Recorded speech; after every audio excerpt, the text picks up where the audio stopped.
Eccoci qua ragazzi, bentornati sul canale, benvenuti sul canale per chi passa per la prima volta sotto questo contenuto. Per chi è nuovo vi invito come sempre ad iscrivervi al canale se vi piacciono i miei contenuti, un bel like e attivate la campanella delle notifiche verso Lazio-Napoli. Partita che si giocherà domani alle 18, i nostri azzurri impegnati in una sfida complicata. Andremo un attimo a vedere probabili formazioni perché nella Lazio ci sono degli indisponibili così come ci sono nelle nostre file, tra indisponibili, infortunati, squalificati eccetera eccetera. Ci saranno sicuramente formazioni rimaneggiate da una parte e dall'altra e vi dirò anche le ultime su Perez e perché non è arrivata ancora l'ufficialità. Ho un asso nella manica per la partita di domani, l'ho ritrovato rovistando tra le cose vecchie, eccolo qua. Questo è il joypad del Napoli quando appunto Maurizio Sarri prendeva il joypad e metteva il pilota automatico. Adesso l'abbiamo settato per gestire la Lazio, quindi domani abbiamo un'arma in più. Bando ovviamente alle ciance e alle risate, andiamo a vedere come si potrà porre il Napoli, ma vi dico prima le ultime su Perez e poi andiamo nelle novità di formazione per Lazio-Napoli. Allora, perché non arriva ancora l'ufficialità di Perez, al di là delle liste del Napoli che devono essere sfoltite per tesserare appunto il difensore? C'è un problema per chi arriva nelle file dell'Udinese. Ecco quanto si legge. Questo è ieri, ovviamente, giornata di difensori. Il Napoli ha praticamente raggiunto l'accordo con l'Udinese per Neo e Perez. Quella di oggi è stata una giornata decisiva, mancano pochissimi dettagli, eccetera, eccetera. Il sostituto per l'Udinese potrebbe essere Ryan Porteous, difensore scozzese del Watford. Stessa proprietà, Pozzo. L'altra squadra, sempre della famiglia, appunto, Pozzo. Il Genoa ha scelto il giovane difensore che cercava, si tratta di Cittadini, che arriverà dal Monza. Attenzione, questo potrebbe mettere a rischio l'arrivo di Ostigard dal Napoli. Ecco perché ci sono dei tasselli che devono andare a posto per quanto riguarda le liste dei 25.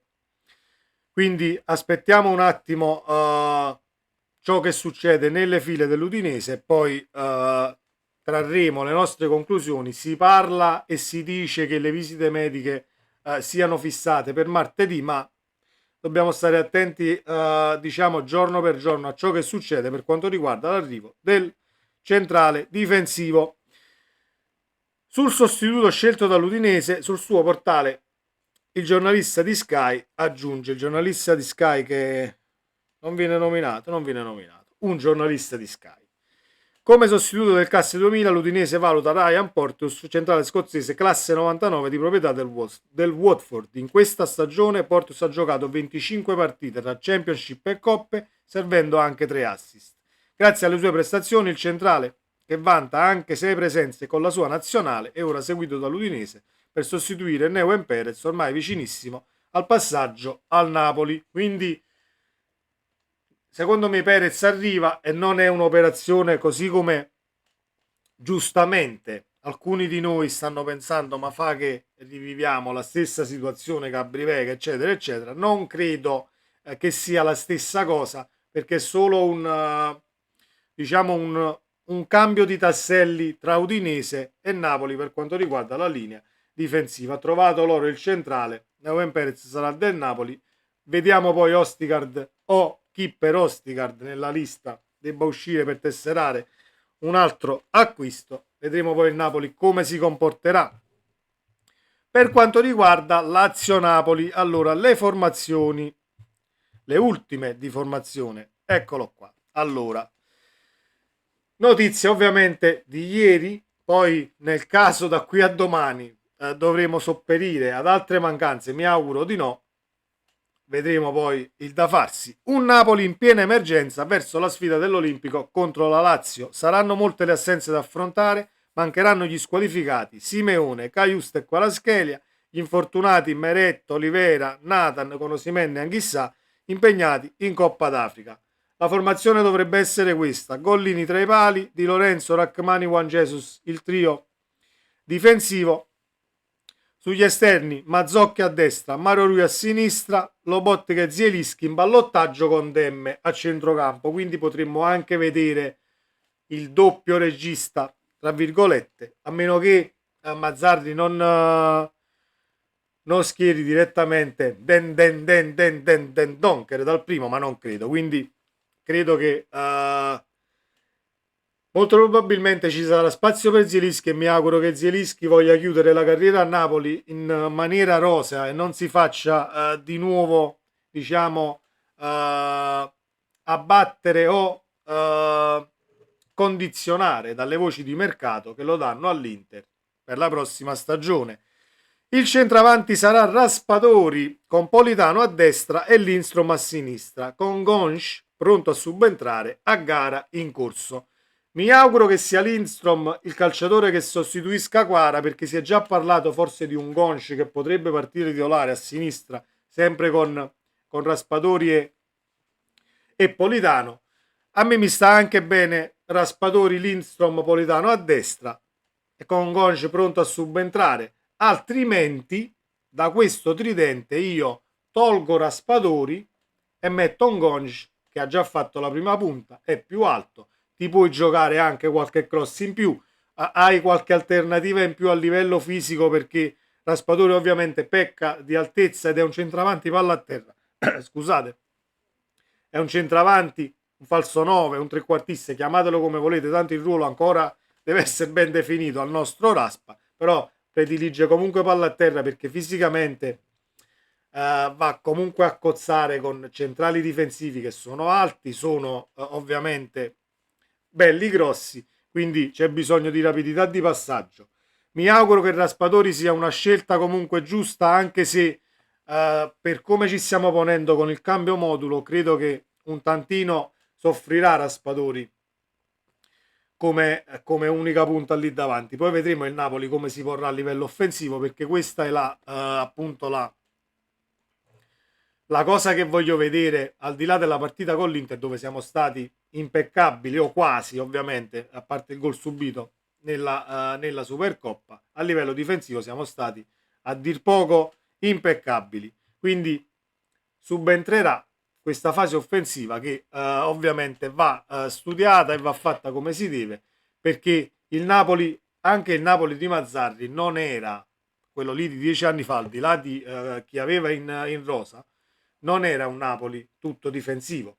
Quindi è una cosa che verrà, mi auguro, con gli allenamenti sulla fase appunto d'attacco. Sarri per il match contro gli azzurri dovrà rinunciare agli squalificati Immobile e Zaccagni, ma recupera Castellanos, quindi il tridente sarà Castellanos, Isaacsen a sinistra, Felipe Anderson a destra. A centrocampo non si toccano Rovella e Guendouzi, poi c'è Luis Alberto che non è al meglio, resta viva l'ipotesi Vesino, quindi Luis Alberto, Rovella, Guendouzi oppure Vesino, Rovella, Guendouzi. Dobbiamo vedere poi come sta Luis Alberto da qui a domani. E in difesa davanti a Provedel ci saranno Gila e Romagnoli, con Patric che proverà a recuperare almeno per la panchina. I laterali che dovranno agire saranno Marusic e Lazzari. Ragazzi, non è una Lazio irresistibile, non è una Lazio irresistibile. E poi dalla nostra abbiamo diciamo il nostro joystick puntato sulla Lazio di Sarri, perché questo è il suo di tanti anni fa, quindi ci gestisce la Lazio, possiamo interferire appunto con sabotando, speriamo, il gioco della Lazio. Comunque una Lazio che non è irresistibile. Abbiamo dalla nostra il cambio modulo per quanto riguarda l'imprevedibilità nel venirti a prendere, perché se l'anno scorso Sarri ti veniva a prendere comunque alto o quando tu eri una squadra che appunto faceva dell'attacco l'arma principale, ricordiamola tutti quanti la partita del Maradona dell'anno scorso vinta 1-0 con il gol di Vesino, dove Sarri si venne a chiudere completamente e ci rimettemmo allora 3 punti. Adesso siamo imprevedibili, perché se mi viene a prendere alto io ho dalla mia molto probabilmente abbastanza chance per farti male in contropiede, anche per quanto riguarda il gioco di Mazzarri. Nel caso di Abbassi e abbiamo il pallino del gioco, qualcosa la possiamo sempre creare, perché qualitativamente, anche se ci riversiamo nella metà campo avversaria, possiamo fare del male.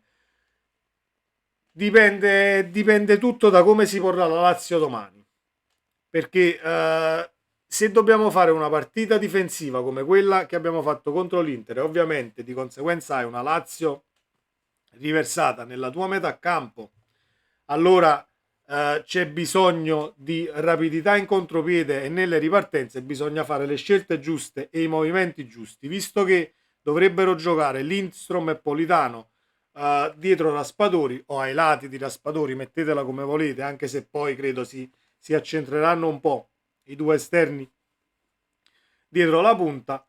Allora possiamo dire la nostra, non sbagliando le ripartenze, con Gonci che potrebbe essere poi, potrebbe diventare fondamentale per appunto il gioco del Napoli e quello che credo voglia fare Mazzarri.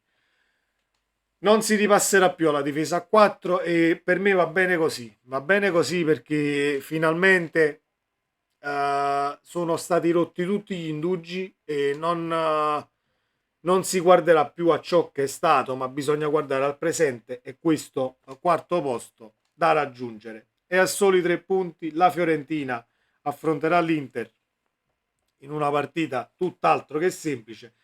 Loro si sono dati già per sconfitti perché a Firenze girano queste voci, o meglio, prendono piede le voci che la società non ha voluto rinforzare la squadra, quindi sono una rosa non competitiva per arrivare al quarto posto, a quanto dicono loro. Io potrei essere d'accordo, alla Fiorentina serve una punta che la butti dentro ogni qualvolta si arriva in area di rigore, e forse un centrale o due centrali un tantino più veloci se vuoi stare con la difesa lì su alta, quindi non sbagliano tanto a dire che comunque la rosa poteva essere rinforzata e non l'hanno fatto. Fatto è che la Fiorentina comunque ha i bilanci a posto, centro sportivo eccetera eccetera, società super sana e non penso che possano lamentarsi riguardo le prestazioni degli ultimi anni e quest'anno per ciò che stanno facendo. Detto ciò, ragazzi, io mi auguro che riusciamo a portare punti via da Roma perché sarebbe fondamentale a livello mentale e a livello di classifica, visto le partite che poi ci sono da giocare. Le vado un attimo a riprendere, anche se ho fatto i pronostici che se volete sono sul canale caricati. Ho già sbagliato Cagliari-Torino, comunque. C'è Atalanta-Udinese, partita che potrebbe essere scontata, ma l'Udinese ha dato filo da torcere al Milan. Parlo delle dirette concorrenti del Napoli. C'è Milan-Bologna. A Milano credo che il Milan riesca, o mi auguro, riesca a battere il Bologna. E c'è appunto Fiorentina-Inter con Lazio-Napoli che è lo scontro diretto. Diciamo che tra quelle che si stanno giocando questo quarto posto, se riuscissimo a fare domani bottino pieno, sarebbe cosa buona e giusta riguardo poi a risultati che si andranno ad incastrare tra il Milan, il Bologna, la Fiorentina, l'Inter, eccetera, eccetera. Vi auguro un buon sabato, ragazzi. Prendete i vostri joystick in mano e clonateli e digitate i codici della Lazio, così andiamo domani a disturbare. Un bacione a tutti, ragazzi. Ci vediamo domani o forse in giornata con un altro contenuto. Domani sicuro nelle live post partita del nostro Napoli. Vi auguro un buon sabato. Ciao.